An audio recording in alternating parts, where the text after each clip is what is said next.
Bam.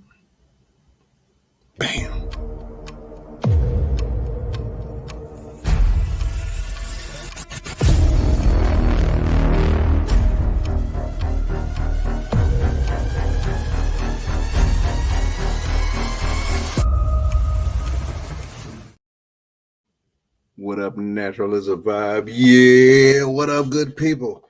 Welcome to another episode of the 710 of Slickville show.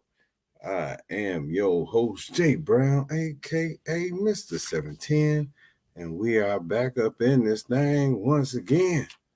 Yeah, listen. You know what? I tried to hit y'all with a show while I was on vacation.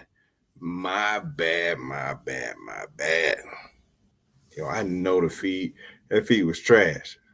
That's my bad. That one, that's my bad. I couldn't. My internet wasn't working. The Wi-Fi wasn't working on the beach. I tried to bring y'all a special, and so for those that didn't get a chance to see it, the audio was straight, but that's my bad. My bad. But look, I'm gonna make up for it today because we got to. Might recover. Might go back on some of the stuff that we talked about, but got a dope ass show for y'all today. We're gonna do a little vacation recap. We also gonna talk about um, cultural differences. I'm gonna hit on this foster parent stuff one more time. I might do a series. I might do this in a series, but and we gonna talk about monkeys doing monkey stuff before I get out of here. Man, listen, monkeys doing monkey stuff. When I tell you, yeah, mm-mm. If you ain't never been around no monkeys before, this will be your learning experience right here. But listen, since last week, my wife and I went to the DR. We went to Punta Cana, celebrate our anniversary of my wife's birthday. Yeah, for everybody who's kind of looking crazy, like both of them in the same week. Yep, sure did. 10-10. It's the anniversary. That's how we get down. It wasn't on purpose. It wasn't on purpose. Just saying. What up? What up, pops? How you living in these streets? But man, I will say, most of the time, I have pretty good flights. So usually something that happens in the airport, going through TSA, but this time it was the flights. It was the flights. The flights was rough. Two of the worst flights that I've ever been on, but for different reasons.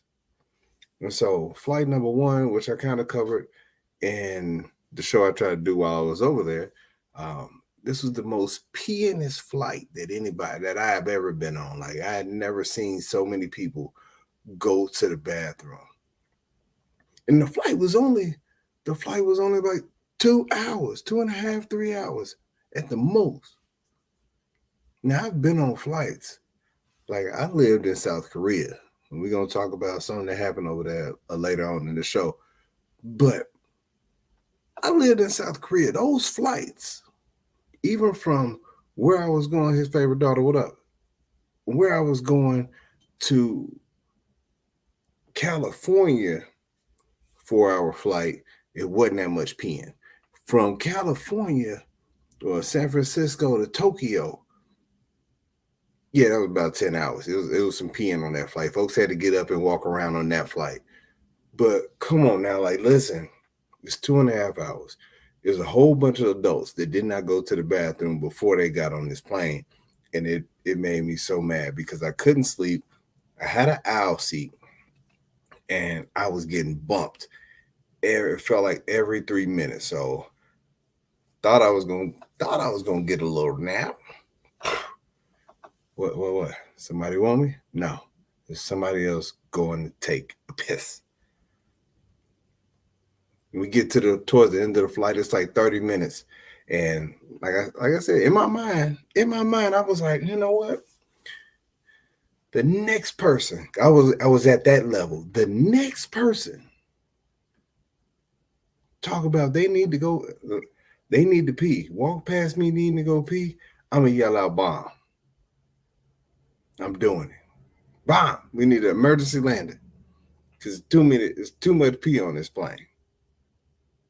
And then my wife looks, she looks over, she taps me, and she's like, "Hey, I gotta go to the bathroom." What? Like right now?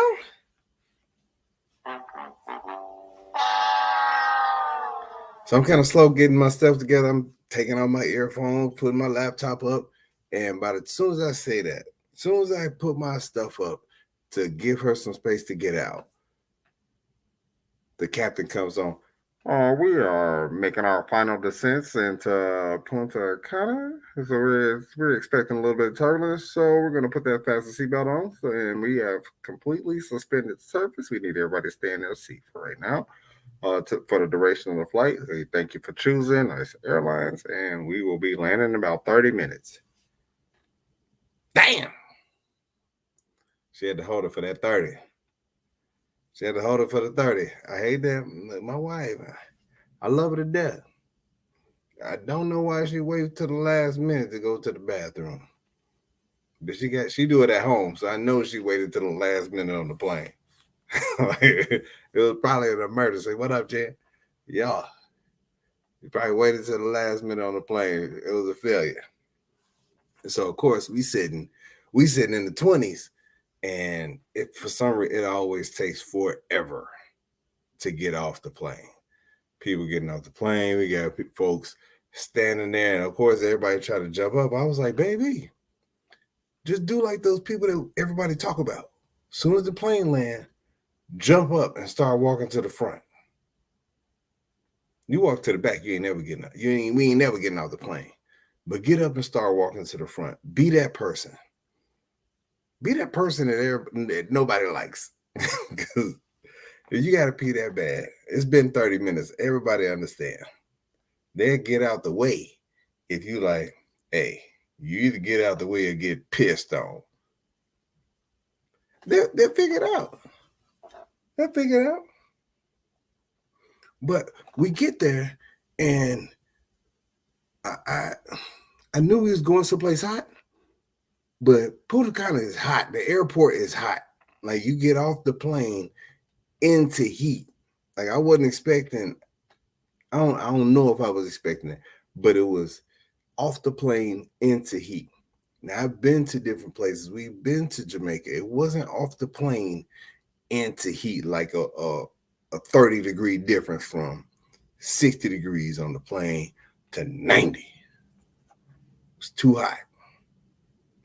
Way too hot. I got a question for y'all too. Question.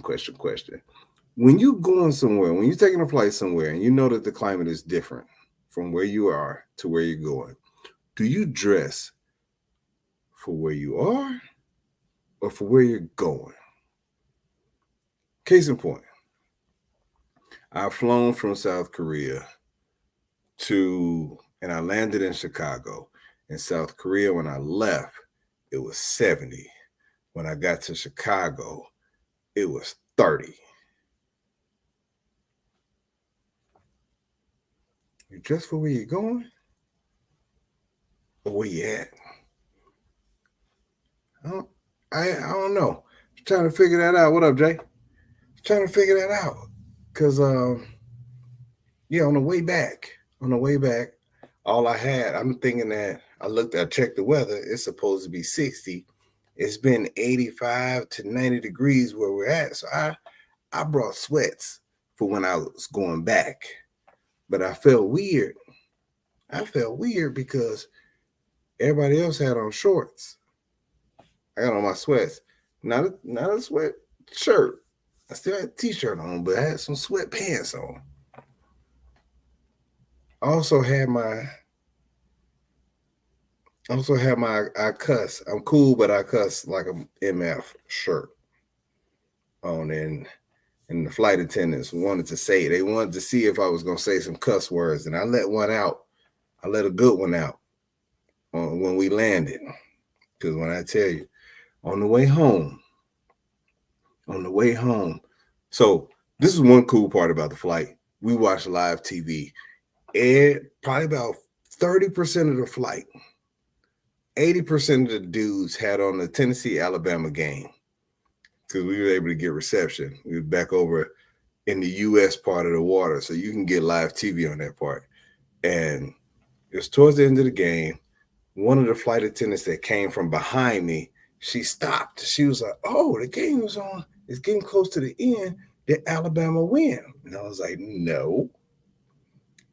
They missed the field goal. Tennessee ran a couple plays, and they're about to kick the field goal. We gonna see what that looks like. What up, E? We checking it out.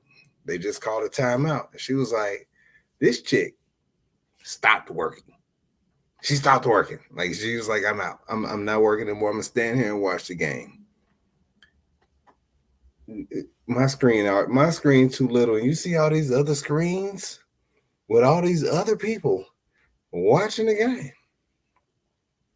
They watching the game. You had to stop at my seat. But then another flight attendant coming from the front of the plane, comes to the back, and she's like, "Listen, I'll finish doing what I want to do, what I'm supposed to be doing, but I want to watch this last play." Cool. The lady looks at my screen and she's like, "Oh, yeah, this game already over. Why is these screens back here a little slower than the ones up there? Yeah, this one's over already. It already went final."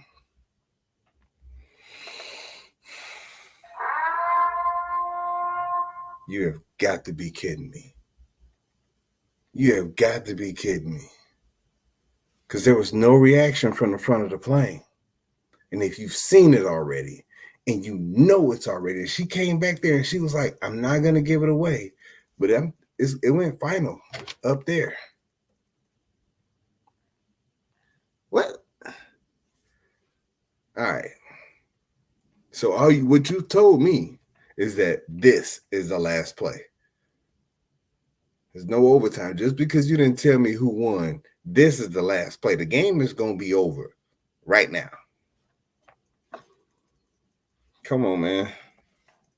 Her Yelp review is going to be trash.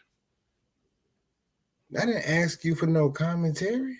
What are you doing? What are you doing? Before we get to this part, I was a little irritated. I was a little irritated before that, and I was already about 5 or 6 drinks in because it was still in the room, getting on the plane. I planned on getting me some rest, and we were in main group 1, getting on the plane. I ain't mean to skip that part. We were in main group 1. We get on the plane, and normally we in like 3 or 2 or something like that. We get on the plane, we put our stuff up there. I pull my bag out. I pulled a bag. I packed 2 bags in my carry-on. 1 for the stuff that I just want to put up there. 2 for the one that I'm gonna stick up under my seat, that I got my laptop and my books that I'm gonna write in and all that other stuff. All my entertainment is in the bottom bag. And so this Caucasian couple gets on the plane.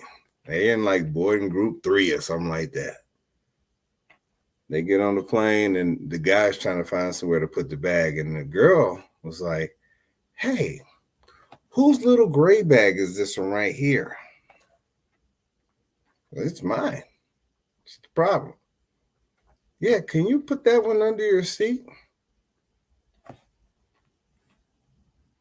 Wait, say that again? "Yeah, can you put that one up under your seat?"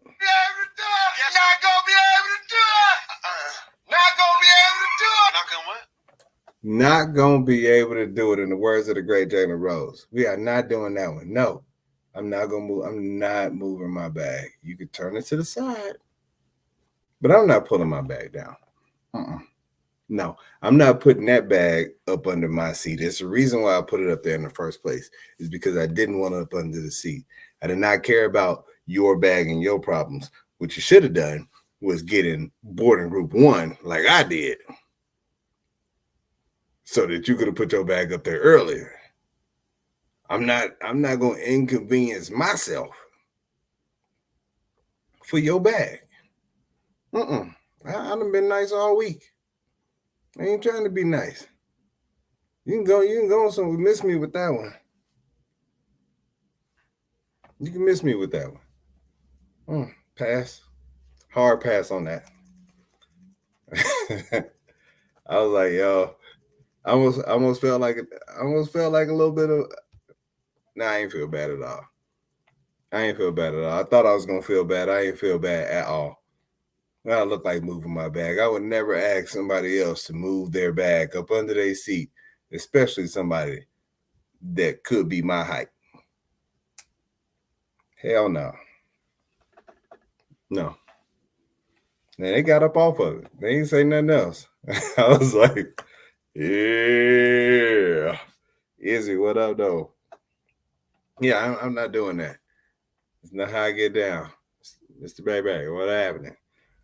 But then, like, so we getting ready to land, and so I was already pissed off earlier about this lady asking me to move the bag because her dude didn't ask, she did, thinking that was gonna be what was gonna get me. I'm not doing that. But then we getting ready to land, and when I tell you it was the hardest landing ever, like it was like dude cut off the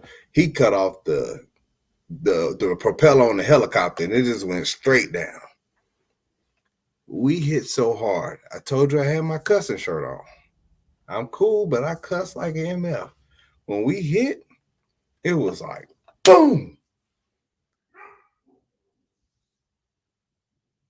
See, my dog felt that one. And I was like, damn. I'm talking about a loud, I let out a loud damn. It was louder than Kevin Hart's damn to Don Cheadle. Damn. Sure. Some people looked at me. I was like, that hurt my back a little bit. I got back pains. Y'all might have to pay me for this one. Ouch. I don't like how I feel. I felt it again. But listen, the dog, that was Pebbles that you heard. The dog was up there, damn. He shouldn't have his ass in group 3.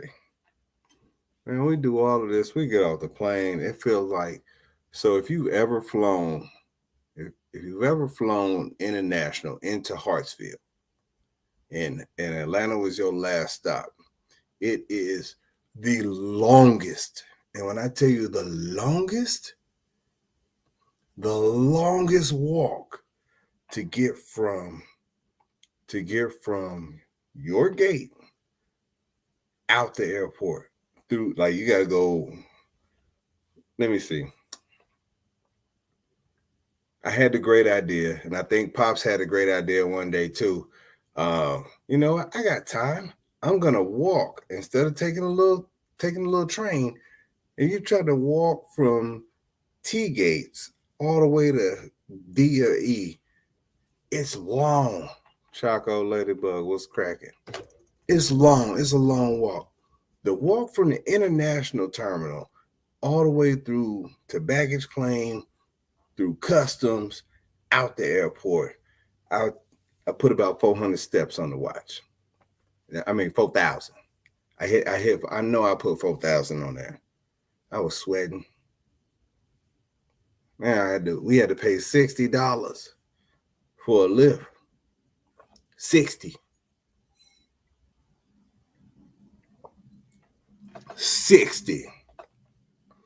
for a lift. It was nothing under $60 for 2 people. I'm talking about I was so heated. Our Lyft driver comes, Buddy got the window down. We had to get one.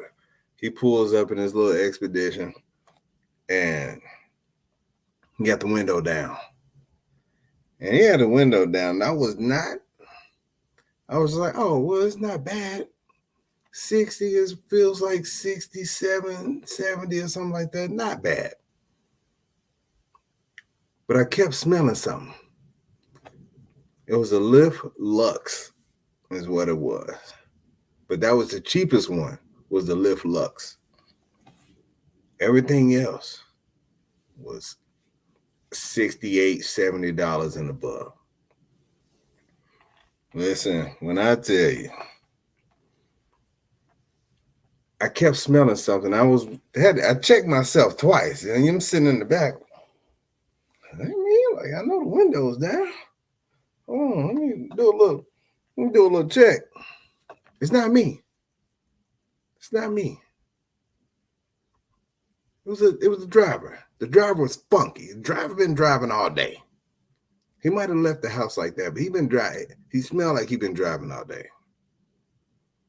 I'm not gonna go into what his demographic was, but it's funky. It was funky. And I was mad. And then it didn't help that he drove through my grass after he dropped us off. And I beat your ass. Get out of my grass. Now here's the kick. I shouldn't even tell this part. I don't even know how Lyft allowed me to book this ride with a card that I've already canceled. I was already gonna get him on the tip. Queen, what up? Smell like a NASCAR driver. Yes, 100%. He was hot. He was ripe in a different kind of way. But we got home safe. Even though he drove 30 miles an hour all the way home, he was bright lighting people. Like, he lucky. I told my wife he was gonna get us shot. He was gonna get us shot for having his brights on these people. Hey man, 60 felt like a finesse in the beginning, yo. I'm just saying. But the vacation in general, it was dope. The hotel was nice. The beach was nice, even though it was a ton of seaweed. Like, it was a ton of seaweed. The weather was nice. It was a little windy. Now, here's the deal. Yeah, yes, sir. You already know. I had a problem with the drinks. They had this drink. The dude told me to go down there. Our concierge was like, go get a Mama Juana. It's like the Dominican Viagra, the Dominican Power Bull. You go get the Mama Juana. Go down there, and I'm like, all right. Dude told me to try Mama Juana. Let me get a Mama Juana. The shit was disgusting. It was disgusting, but you got to see if it worked. You got to see if it worked, because just in case it works, you never know.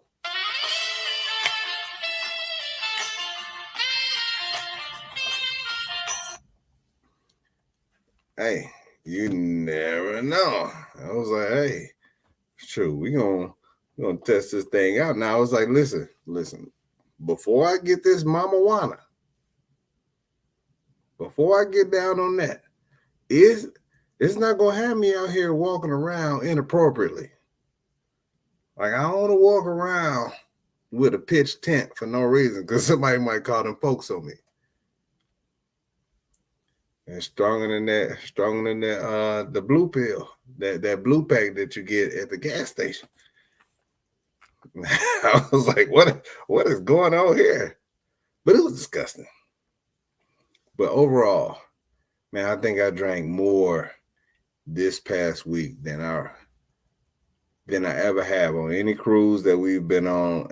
And like, I finished 2 bottles that was in my room, plus I was drinking all out I was drinking all over the resort. Now here's the problem.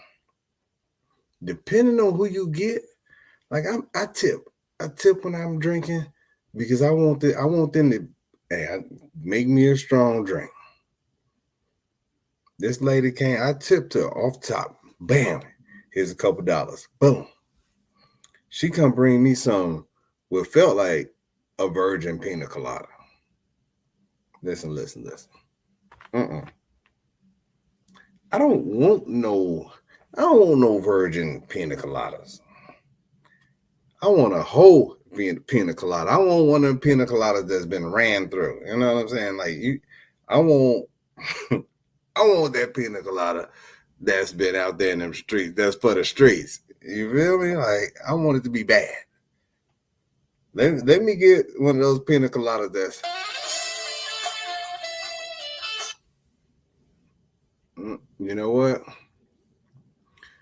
They said that the one bottle that they selling white Hennessy at the duty free joints for like $60 a bottle. What up, Key? What up, cuz? $60 a bottle for some white hen. Hey. $60 for the white hen. Let me go ahead and.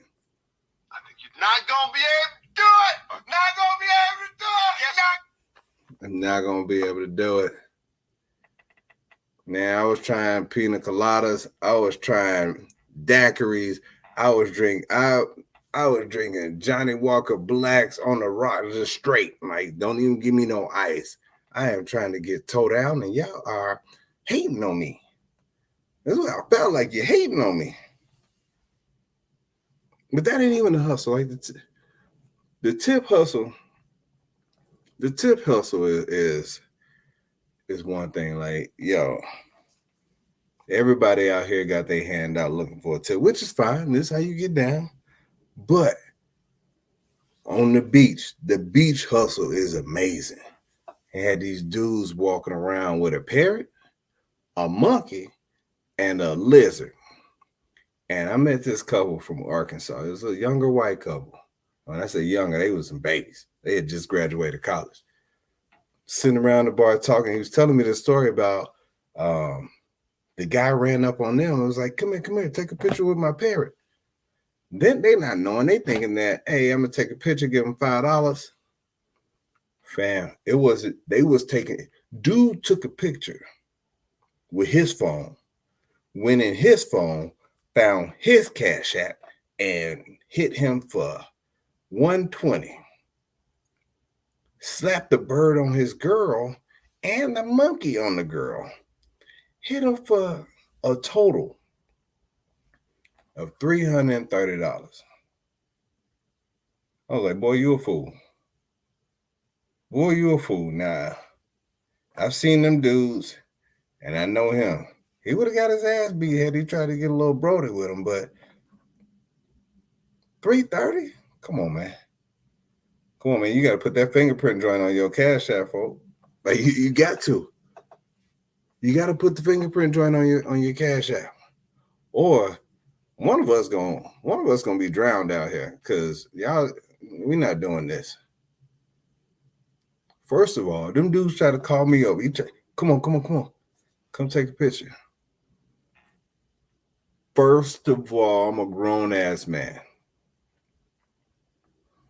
I'm a grown-ass man. You're not gonna wave me over to come take a picture with you and your monkey.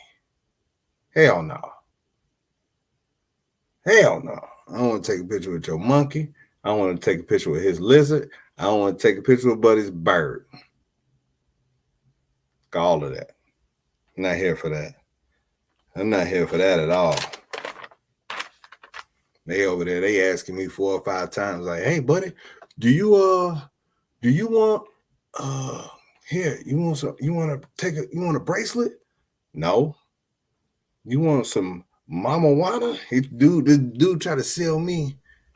If it was a wolf, I might have went to go take a picture with a wolf.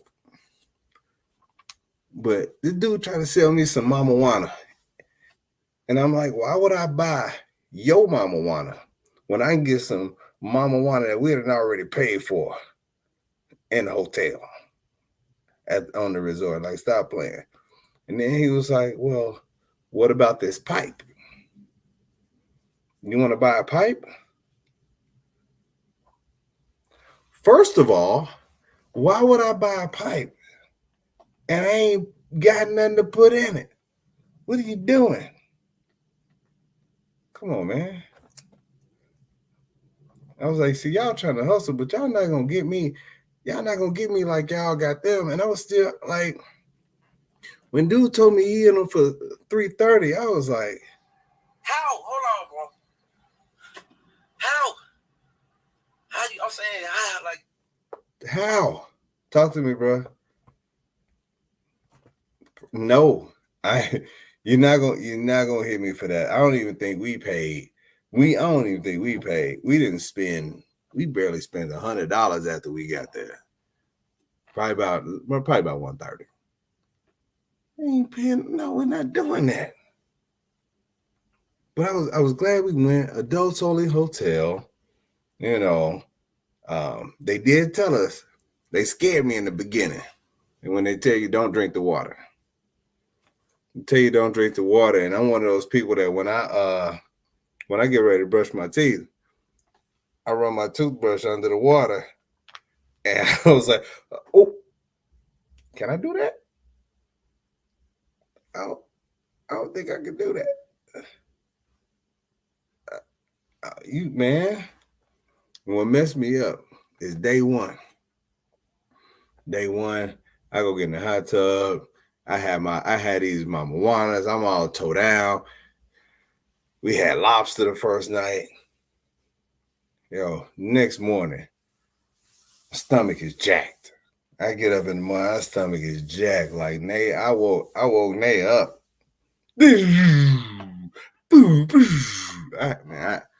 All the sound effects. Like you would have thought that this was the y'all remember that scene from White Chicks when Marlon had to run to the bathroom when he ate that quiche and didn't know that it was, didn't know it had dairy in it. He was blasting that bathroom. I was blasting in the same kind of way. Miss Hondarino, what up, though? But yeah, it was bad. Oh, it was rough. She gonna tell me to close the door. Tell me to close the door. The door is closed. It's just loud. I'm sorry. Let me apologize.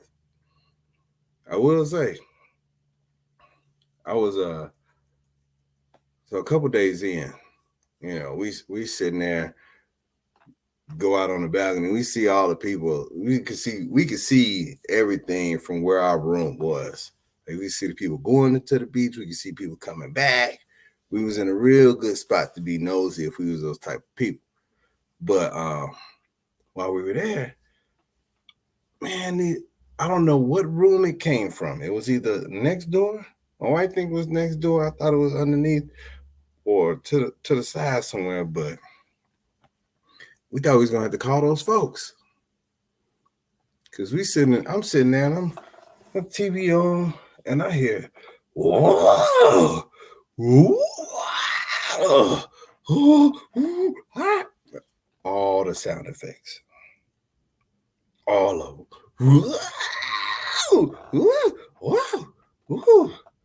I'm like, baby, you hear that? She was like, no, what? I turned the TV down. I was like, baby, somebody getting murdered. Somebody getting murdered. This ain't no regular just doing it. Like it is a murder happening at this point. Like whoever I thought we was gonna have to try to figure out what was going on. But somebody in that room was getting thrashed. I'm sitting there like, hey, I never made Naya make those type of sounds. I need to turn this TV back up before she want to go down there and see if that thinging for real. I was like, that dick is dicking down there. This is rough. Whatever's going on. 10 minutes later, the noises stopped. I'm like, man, because I went out on the balcony. And I'm just chilling. Next thing you know, this lady Lady walks out, and she got this weird look on her face. She was old as hell. She was she was in her 60s, almost 70. She walked out, and I was like, oh, oh no. You look like you make those noises. Oh no. And then this dude that's a little bit older than her came out with his shirt off and some shorts with a smile on his face. Oh no. Oh no.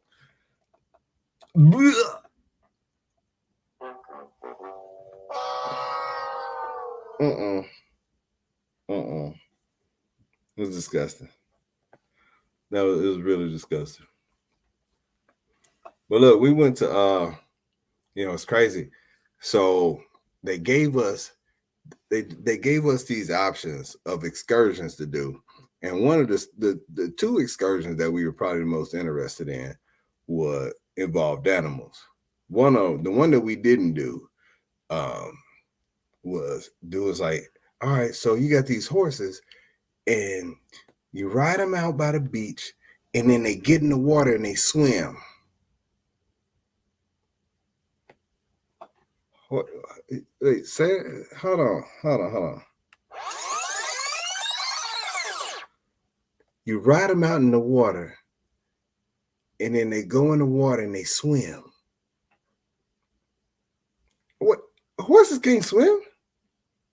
Look, bro, you tell me. I listen, I done been around long enough that I feel like if you throw a horse in the ocean, it's gonna die immediately. Like this in my mind. In my mind, you push a horse in the 10-foot, it's gonna die. Like horses can't swim, like they not built for that. They don't. What? No, I don't know about that one, bro. Horses can swim. Okay. Yeah, that's what you say. That's what they said. I'm not gonna test to see if a horse can really swim with me on his back though. So we chose Monkey Land. We chose Monkey Land, and the monkey ass monkeys was doing monkey stuff. You know what? I didn't know what to expect at Monkey Land. But Monkey Land, you know what? I hate that you can't see this that y'all won't be able to see it on Instagram. I'll share it later. But I interviewed a monkey at Monkey Land. Here we go. Look at all these monkeys. Look at these monkeys doing monkey stuff. Hey. You gonna get your damn boy, what up, boy? What up, boy? You just hanging out. That's what I'm talking about. Welcome to the 710 Slickville show. We got these monkeys out here. We coming to you live from Monkey Land in these streets. Let me tell you, these monkeys be doing monkey stuff. We just hanging out with your boy, Mr. 710. His name is Lorenzo. What up, Lorenzo? Say something to the people. Say something to the people, Lorenzo. You don't talk words. This interview is gonna be shitty if you don't say nothing pretty soon. All right, so the monkey, I don't know what the monkey was gonna do. It jumped on my arm. It jumped on my arm and it sat there for a while. So I interviewed the monkey. And yes, I called the monkey Lorenzo. That was the first monkey that I gave a name to. And then but he didn't say nothing. But then it's like the monkeys. Let me tell you about it's hard to describe these monkeys, but these monkeys, they run, they just jump on you. So we had rules. It was like, don't pet them, don't pick them up, and don't pull their tail because they'll bite you. But they can jump on you all kind of recklessly. They'd jump, land all on your head, climb all on your back. I'm sitting there like I'm stiff. Cause I don't know what monkeys do if I'm supposed to just I'm supposed to be a tree, am I supposed to pose? The monkeys was doing monkey stuff. Monkey jumped on me real aggressively, and I cussed about 6 times.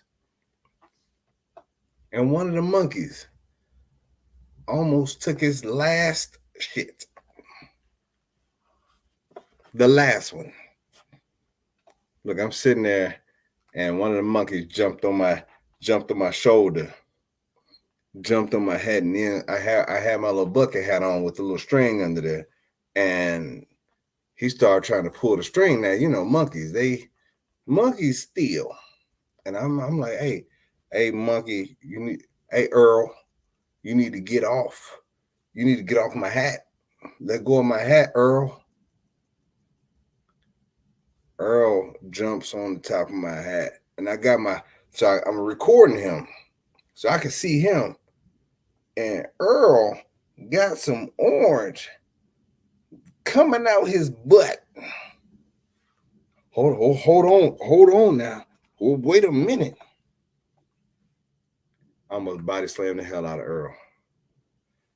Earl dropped the deuce. It hit the hat and fell off. You could tell that I was 100% disappointed after that happened. Like, I was like, you know what?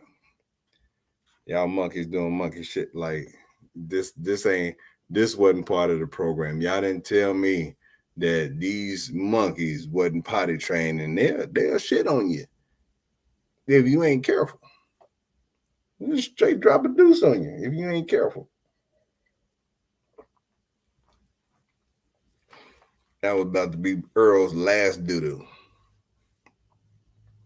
It's about to be his last one. Hell no. Hell no. I would have been on the news. Jason Brown was in Dominican Republic and he killed a monkey. Well, he took a shit on me. Like, what you dog, man? It hit my hat. Boop. I had to wash my hat. I didn't sign up for that. I signed up for letting him eat out this little dog bowl. I signed up for letting him jump on my lap, jump on my arm a little bit. The doo-dooing, hey, go to the monkey toilet and go do that. Don't you be out here dropping deuces where it's hitting my hat. One of the monkeys had climbed up on Naya's tank top and wiped the butt. Wiped the butt on there. And I'm like, yo, I don't like this. I don't like that. That's probably, they was little, but it was almost his last day at work. He wasn't gonna get nothing else at all. That just gave me PTSD. But overall, like, it was an interesting experience. We had some nice pictures. I'm gonna post those all later. I usually don't post till a couple days after so I can get all my thoughts together so I can talk about them first. But yo, we get back to the hotel, and I hadn't watched a whole lot of TV at the hotel, but we back to the hotel tired.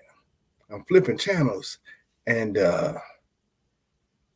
know, you in another country, most of the stuff is in their language. So I'm flipping. I get to the top channels, and I'm like, wait, what is this? I did not know that they had porn on their regular TV. Like, but it didn't dawn on me till later that we was at I knew we was at an adults only, all inclusive joint. But when you turn in channels and you go from ESPN, HBO to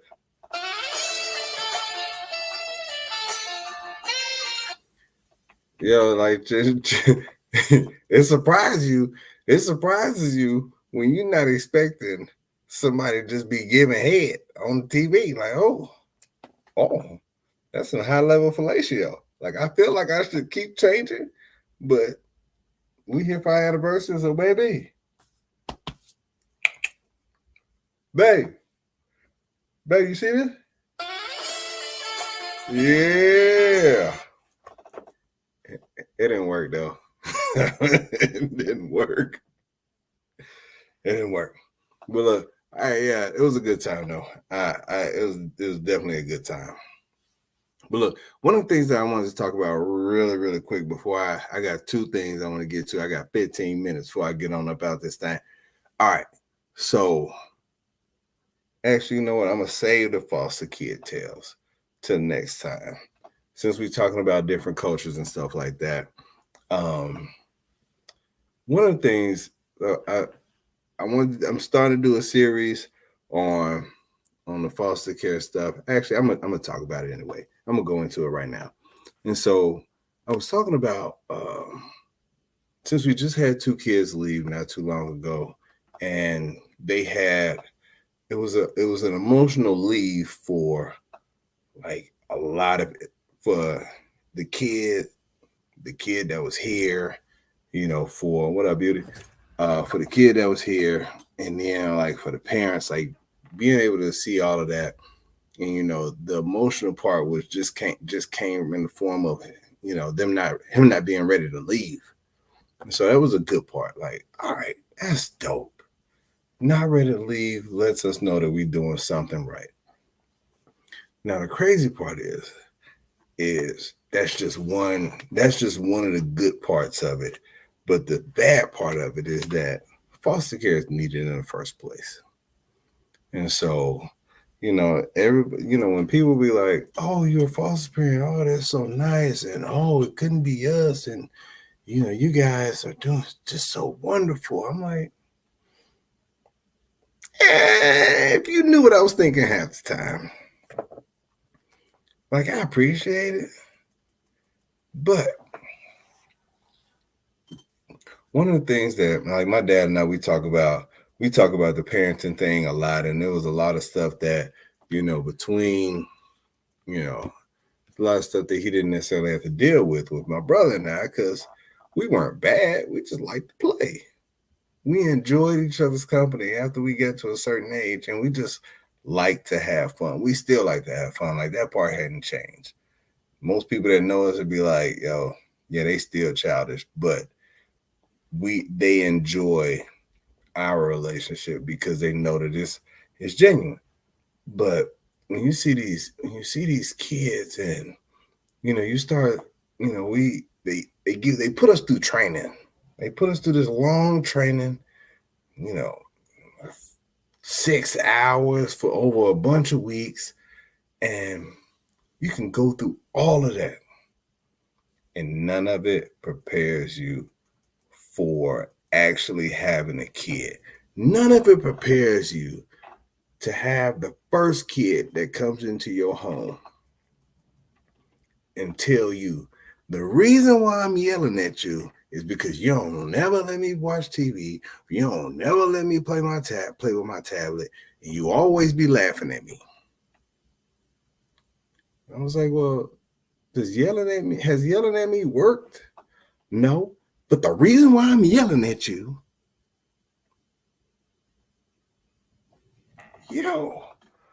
I wasn't raised like that. They can tell you till they blue in the face. They can tell you over and over again, like, hey, these kids have been through stuff. These kids have, had all kind of trauma. These kids are not like your normal kid. Yeah, I know what you're saying. But that does not excuse the fact that they are still kids.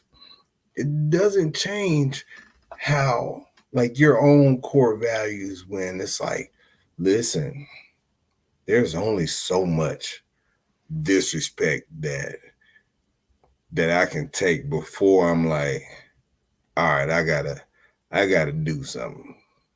I gotta say something. I gotta fix this, because you actually feel like it's okay to talk to adults like that. You feel like it's okay for you to feel like you can tell an adult the reason why you yelling at them, as if yelling at an adult is okay in the first place. Like, that part is so tough. That's tough. And they can prepare you for what you're gonna deal with, but the what and how to deal with it, like the how to deal with it is that's different because you're strapped. You're strapped as far as what you can say, things that you can do. You're strapped. Hey, don't be mad at me. Be mad at your mama. Can't say that. Shouldn't say that. You can't say that, but you shouldn't. But the unfortunate part is, like you said, you're going through all of this training and they're telling you all the discipline that you can't do because somebody did it. Hey, you know what you can't do? You know what you can't do, Mr. Brown?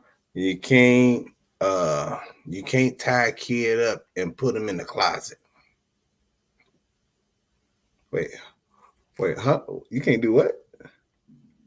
Wait, that's a rule.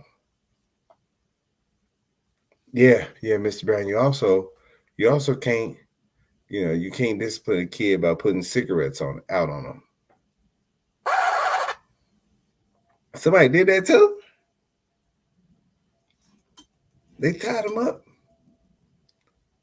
and somebody else put. So y'all got these rules because this happened in the foster care home. Not even the home that they was taken from. Oh no, man. Oh no, man. When I was a kid, all you had to worry about was Hot Wheel tracks and extension cords and frying pans and belts and stuff like that. And we only had to deal with belts. We didn't even get the extension cords and the Hot Wheel tracks.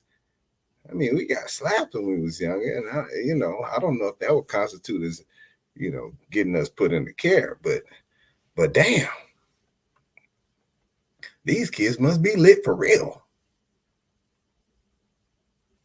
And we just had no idea. And so you get all of this information. And like I said, none of it actually prepares you to have a kid in the home because there's no handbook, even for kids that haven't experienced that level of trauma, let alone, even though there's a handbook for what it looks like if you are having to deal with a kid that's been through some trauma. You can't, there's no book. Like the book is not going to be the same. Hence, there's no book for the average kid. Like you can say, hey, if they got this type of trauma, they're gonna do these type of things. But some of those type of things you can't. I mean, it's hard to deal with when you're like, well, this is just kind of what happens when a kid's been, physically abused or sexually abused or neglected. This is how they are. And it's still like, wow. Okay. All right, this is how they are. That's cool. So what's up with this disrespect, though? Because what you're not going to do is just talk to Mr. Jason any kind of way. I'm sorry, I'm not built like that. I'm just not. But there's nothing that prepares you to have a kid and be like, the reason why I'm yelling at you, there's nothing. And you have therapy set up. A lot of them be on medication, but there's nothing that prepares you for having a kid that feels like you got to respect them before they respect you. It's like you're not, for babies, yeah, you got to follow them around and you got to make sure that they can't be out your sight. And yesterday, when I got home, I had every intention on relaxing and just watching football. And that did not happen. By the time I went to bed, I had almost 9,000 steps on my watch. Because I had a 3-year-old that wouldn't sit down. That's fine. I get that. But when you got to do that for a 9-year-old, when they don't, like, you can't let them out your sight. You can't let the 9-year-old out your sight because they're going to do something that could potentially be harmful to them. Or, hey man, you got to take a shower with the door open, because if you don't, and we hadn't made them do this, but it's not too far. It wasn't too far from that happening. Like, hey man, you got to take a shower with the door open, because if you don't, you'll be climbing up the wall butt naked and you could potentially hurt yourself. Man, just take a shower. That's it. Nothing can prepare you for the life stuff that happens where, they have bowel issues and you got to get up there and hit them with an enema, or what it looks like when you're walking in a restaurant, and you're in a restaurant with some kids from a different demographic, and the people are, one, looking at you, two, coming over to check to see if the kids are okay. Like, first of all, fam, leave us alone. I'm doing what I'm supposed to be doing. They safe. Some of your people was the reason why they with me. Don't just come over here like you just trying to be nice. Go on somewhere. Also, leave me alone. Leave me alone. I be done said something real mean to you. I am not that nice. I promise you I'm not. I take care of people. I tell jokes, but I am not that nice. But stuff like that happen. Yoli, what's good? But yeah, I think I'm gonna do a series. I'm gonna do a series just on some of the steps, because like I said, they talk about how to deal with their parents. And sometimes you have situations that you're not getting all the information on the parents. You don't get all the information on the kids. You had kids come into your home, and as you getting information, the natural response is to kind of form your opinion on the people. That's what happens. And you try not to, because it's not fair. You don't know all the situation. But at the same time, you be like, how could somebody not have their stuff together? How could somebody not want to take care of this life that they put 10 toes in the air to create? I don't know. I don't have my own. Pretty sure if I did, I would do everything it took in order to make sure that they had everything they needed. Whether it was, hey, Jason, you're going to lose your kid if you ever play basketball again. I would never touch a basketball again. Not even on the sneak tip. Not even on Nerf. I might delete NBA 2K off the PlayStation just to be safe. This is how it is. That's just how it is. But I mean, we all got different priorities. We all look at stuff a little different. But I don't want to end this. I don't want to end this on this note. I'm gonna talk about some more stuff next week. I still, y'all see the kid story alerts if you follow me if you're friends with me on Facebook. Those are the funny stuff, but the tough stuff is a lot of stuff that we don't get a chance to talk about unless it's done appropriately, and we can't give out information in too many details. And so a lot of this stuff is stuff that we've heard as far as examples of what's been going on and kind of the process of how to get into it, and then the process of after you get into it. And so I'm glad they called my wife, because they call her for everything. But I do want to talk about this. So before I get out of here, cultural differences. Y'all, it's hilarious. So one of the first things that happened when I moved to South Korea is, I was one of those people. I like to go around and I like to get a feel for the city that I'm in, whether I'm just visiting or living. I like walking around. And right down the street from the first apartment that I lived in was a chicken spot, a little chicken restaurant.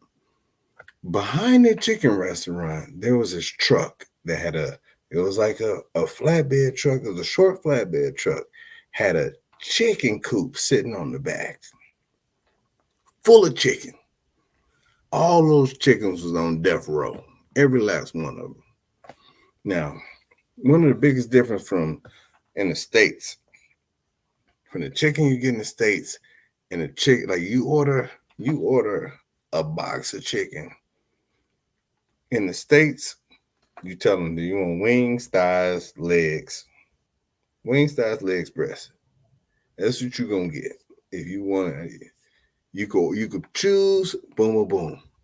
In Korea, you order a box of chicken. You get the whole chicken. It's just portion different. And I ordered some chicken one day. I went in there and I took a bite. I was like, oh, they put a chicken strip in there. I thought they had put a chicken strip in my box. Nah.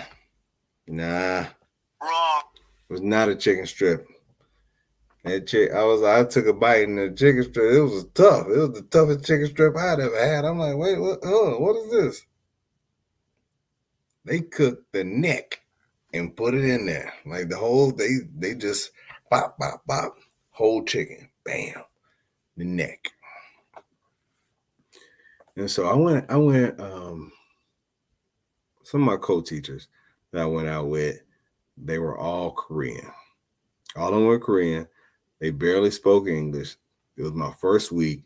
They invited me to the chicken spot that had the chicken coop behind it. I was like, listen, do y'all know there's a chicken coop behind there? They was like, yeah, it's always back there. All right, cool. We go in there. It was after school. I go to the bathroom and wash my hands. They hadn't brought out the chicken yet. I go wash my hands, use the bathroom, wash my hands, come on out. I got a plate where I was sitting with some chicken on it. They had brought it out. And I was the only one that had chicken. So I'm looking around like, what y'all doing? Where y'all food at? Oh, yeah, we give you yours first. We ain't got no silverware. We ain't got no tongs. How'd this chicken get on my plate? Oh, we use our hands. It's okay. But I was the only one that went to the bathroom.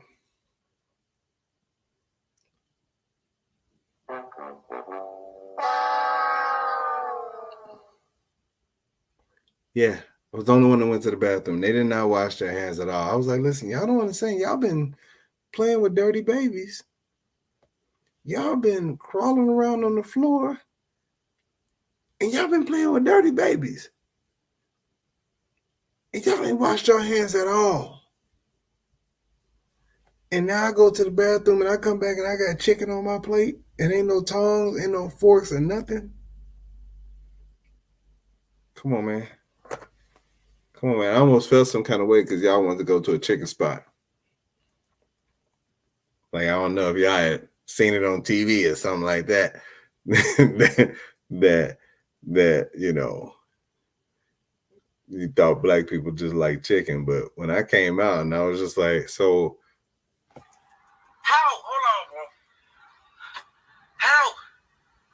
I'm saying, how? Like, just talk to me, bro. How y'all get chicken on my plate with no fork or no tongs? And y'all here using your hands. Yeah, they learned a lesson that day. That was I gave them my plate. One of y'all, whoever put this on my plate, can have this one, because you touched that. We don't do that. I'm not gonna eat your hand touch chicken. But when they bring some forks out here, I get my own chicken with this fork. I can use my hand. My hands are clean. Y'all hands are all babyfied and been on the floor. You're welcome. I'm that guy. I'll break rules at any time possible. But look, good people, I appreciate everybody for tuning in. Yo, I sin responsibly. Any chance that I get, I make sure I'm not too reckless. But before I get out of here, this shirt, I'm about to make another version of this shirt the I Send Responsibly shirt. If you look for any kind of custom material, custom apparel, go ahead and holler at your boy at the 710 Print Shop, the 710printshop.com. That's THE710 PRINTSSHOP.com. I got you. We got some dope stuff coming up. We got the Pretty Girls have problems too. Hoodie that just went up. We also just dropped another t-shirt, but I'm drawing a blank on it. But yeah, man, it's got some dope stuff coming. Also, if you're looking to buy, sell, or invest, go ahead and hit me up at J.H. Brown, the Realtor in the Atlanta area. I will make sure that you get taken care of. And before I get out of here, if you are not already following me at the 710 to Slickville show, go ahead and do that. Also, guys, support the podcast. Go sign up for the pod. Sign up for it. Get your alerts. iHeartRadio, Apple Podcasts, Spotify, Google Podcasts, Podcast Republic, whatever. You can find them anywhere. I'm all over the place. Go ahead and just take a couple listens. Go ahead and rate it 5 stars. I greatly appreciate it. And until next time, good people, y'all be safe out in these streets. I'm out. Hold on. Turn that off. Blam, blam. Boom.